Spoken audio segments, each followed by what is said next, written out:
Facing an enthusiasm deficit among Democrats with just a week and a half to go in a deadlocked race with Republican gubernatorial nominee Glenn Youngkin, the pressure is rising for former Virginia Governor Terry McAuliffe to break through his party's perceived complacency.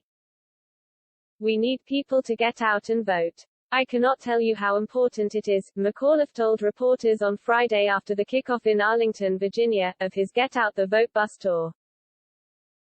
More than 500,000 people in the Commonwealth have already cast ballots in early voting ahead of the November 2 election, according to statewide data.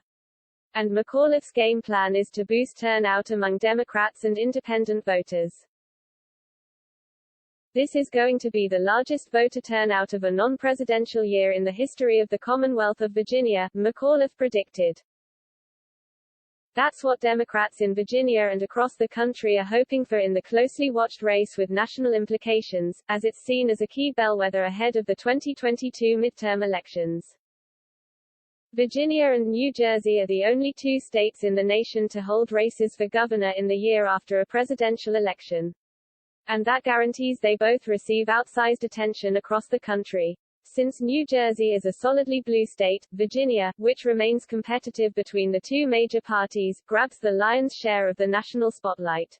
The race is dead even with each candidate at 46% among likely voters, according to the latest poll, a Monmouth University survey of Virginia likely voters that was conducted October 16 to 19.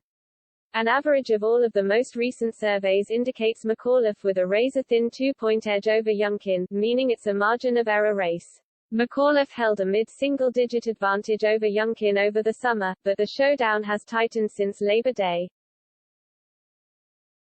The Monmouth poll, as with other recent surveys, pointed to an enthusiasm advantage among GOP voters. By a 79% to 72% margin, Republicans indicated they were more motivated to vote than Democrats. To overcome the enthusiasm deficit and get Democrats to the polls, McAuliffe's invited the biggest stars in the party to join him on the campaign trail. First Lady Jill Biden campaigned with McAuliffe a week ago, and voting rights advocate Stacey Abrams, the former Georgia House Democratic leader who in 2018 made history as the first black female gubernatorial nominee of a major political party, teamed up with him for 2 stops last weekend. She's coming back this weekend. And the biggest 2 names in the Democratic Party are heading to Virginia over the next several days. Former President Obama will campaign with McAuliffe on Saturday. Even after nearly 5 years removed from the White House, the former 2-term president remains very popular and influential with voters in his own party.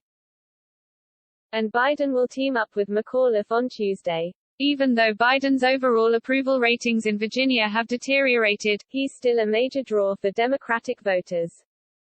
David Richards, political science chair at the University of Lynchburg, noted that with a deadlocked race, having top surrogates potentially excite the base could make the difference. Richards said that McAuliffe and Virginia Democrats need that Hail Mary pass right now because if that doesn't whip up enthusiasm, we're looking at a very, very close race at this point, so much so that if it rains on Election Day may be a deciding factor at this point.